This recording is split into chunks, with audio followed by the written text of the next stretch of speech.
Assalamu alaikum, Quran Weekly. I wanted to share with you an ayah and some insights from this ayah that belongs to Surah Al-Isra, the 17th surah. This is the 32nd ayah. وَلَا تَقْرَبُوا الزِّنَا إِنَّهُ كَانَ فَاحِشَةً وَسَاءَ سَبِيلًا. This belongs to a passage in the Quran that are kind of the equivalent of the 10 commandments that you probably heard the famous phrase. Some Sahaba call them the equivalent of what the essential teachings that were given to Musa alayhi salam. Interestingly, they belong to a surah that's also called Bani Israel, the sons of Israel.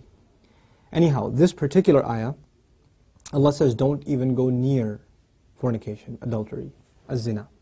Don't even go near it. He doesn't say, la tazinu, don't do adultery, don't commit adultery. He says, don't go near it. In other words, there's the act itself, and then there is a series of smaller acts that lead to it. It's got a perimeter around it, and you can't even go close to it. One has to understand the language of the Quran and the sensitivity in which it deals with this subject to appreciate the wisdom of Allah Azza wa Jal and how He's counseling us in dealing with this problem. Allah Azza wa Jal is telling us there are certain things that in and of themselves are not haram. You're not going to be able to pinpoint it and say it is wrong. But when you get involved in it, you're going to get sucked into a gravitational field and it'll pull you in slowly and surely, little by little by little, and eventually it'll get you. Eventually it'll come at you. You know, one of the things we learn about shaitan that is remarkable to me is that he's extremely patient. He won't get you one shot. He'll come at you and he will put a little bit and a little bit and a little bit and a little bit until he destroys your character. He won't come and make you do the wrong thing right away. You know? Even in the story of Adam alayhi salam and Hawa, inshallah one day we'll do that story and some of the wisdoms from that story in the Quran. The way he approached them in Surah Al-A'raf is really interesting. He was relentless. It wasn't just one time. Like we assume that he just came and said, hey, tree, doesn't that look good? And he was gone. No. He was extremely relentless. And he kept at it and he kept at it and he kept at it and he built this idea in them until they would think it's their idea. You know? And when people start listening to shaitan, this is the same surah, Allah Azza wa Jalla says, إِنَّا عِبَادِي لَيْسَ لَكَ عَلَيْهِمْ سُلْطَانٍ. My slaves, you're not going to have any authority over them. In other words, people who really submit to Allah, He will not have authority over them. But others, الشَّيْطَانُ يَعِدُكُمُ الْفَقْرَ وَيَأْمُرُكُمْ بِالْفَحْشَاءِ Surah Al-Baqarah. He will command you to do shamelessness. In other words, when you listen to him a little bit, you've granted him a little bit of power. When you listen to him a little more, you've granted him a little more power. And if you keep on listening to him, he gets to the point where he can command you. You will find yourself, I can't even help myself, Brother Nouman. I can't even help myself. I don't even know. I don't know how to turn the computer off. I don't know what makes me do that every night. I don't know what makes me do this or that. I don't know what makes me go there. Go into that chat session, you know. Go and log into that, horrific website. Go watch that filth. Why do I end up doing that? Why can't I lower my eyes when I'm in an elevator? When I'm walking down the street? I can't even help myself. I don't know what to do. That's when you know shaitan's got a pretty good hold on you. He's got a pretty solid hold on you. And you've been sucked into a really, a vicious cycle. It's just getting worse and worse and worse and worse and worse. And you're not addressing it and it's making the problem worse. And it's destroying your spirituality altogether. Your relationship with Allah depends on a heart being clean. Every time you're exposed to filth, more dirt, more blackness, more covers are poured on top of your heart.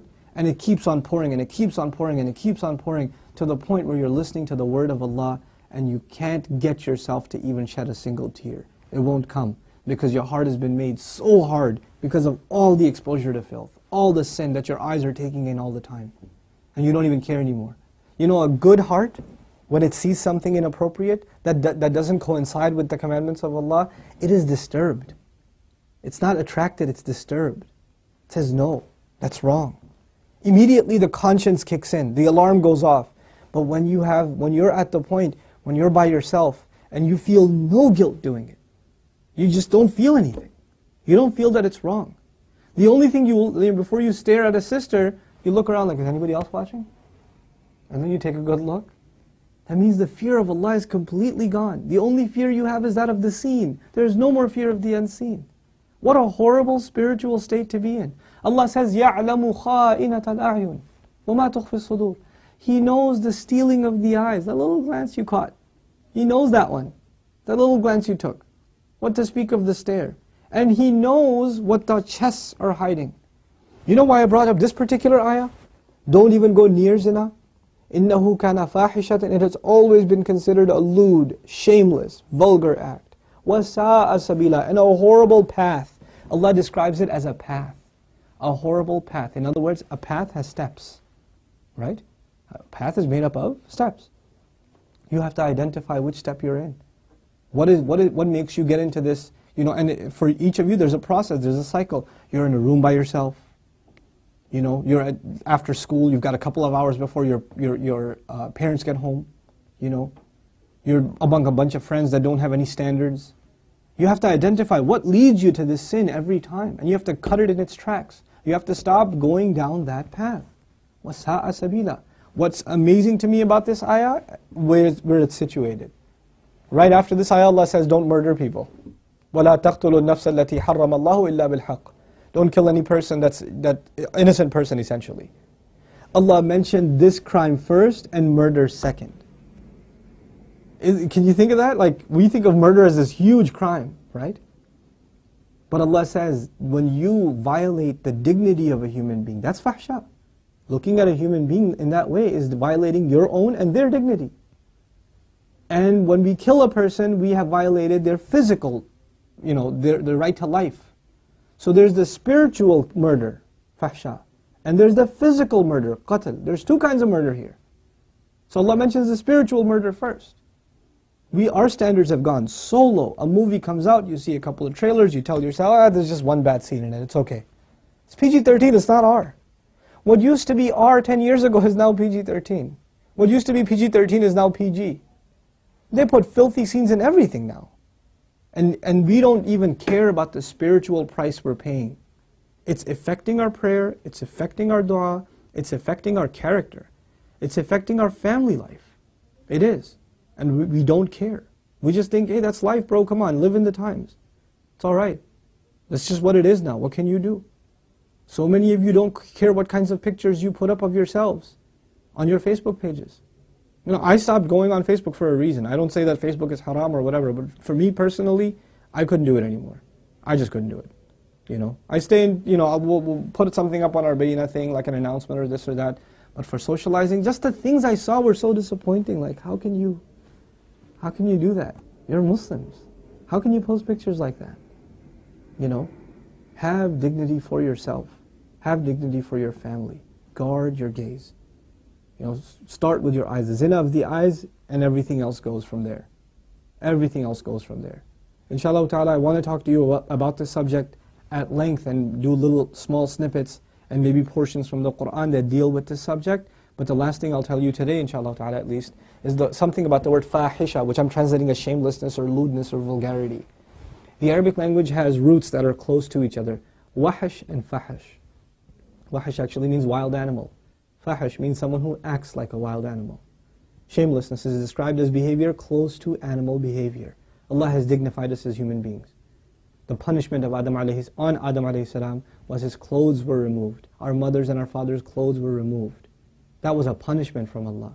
And immediately they recognized that they need to cover themselves. They didn't learn to cover themselves from a society. It wasn't society that taught them to be shameless. You know, nowadays your anthropology professor will tell you, you know, it's society that makes us dress in clothes. You know, it's a sociological thing. We learn to dress and cover ourselves over history, but naturally we're just supposed to be the way we are, like all other animals. Adam alayhi salam didn't learn anything from any society. He was given a consciousness, and the moment his clothes were removed, he's trying to cover himself. Our mother's trying to cover herself. We are supposed to be a people that guard ourselves with covering, and we dignify others by not looking at them. Even if they don't have dignity for themselves, we should have dignity for them and not look. Because they are in the end a creation of Allah, even if they're a disappointing creation of Allah. They are a creation of Allah. And we have more respect for ourselves and for humanity in general, to not look at it as animals look at other animals. May Allah Azza wa Jal make us spiritually healthy and alleviate us from this growing and ever increasing spiritual problem, and that is of not being able to lower our eyes. And may Allah not allow us to be in company and in situations and involved in activities that lead us more and more towards this horrible, horrible path. May Allah Azza wa Jal clean our way or ease our way to a purer and healthier spiritual life. Barakallahu li wa lakum. Wassalamu alaikum, Quran Weekly. Assalamu alaikum, Quran Weekly. The Prophet ﷺ told us, "Ad-dallu ala al-khayr kafa'ilihi." The one who points to something good gets the same reward as the one who did the good itself. Do me a favor and do all of yourselves a favor and share in the goodness if you benefited from these talks and these videos. Make it a point to share them with friends and family and get the word out. This is such an awesome project. I really, really appreciate the effort Quran Weekly folks have made. And I pray that Allah blesses them even more and brings even more and more good from them. These kinds of efforts, Allah tells us whoever doesn't thank the people hasn't thanked Allah. The hadith of the Prophet ﷺ teaches us that. So we should do that. We should appreciate the effort that's being made here. And the best way to appreciate their effort is to help them get more reward and get yourself more reward at the same time by spreading the word, inshaAllah ta'ala. Thank you again. Wassalamu alaikum.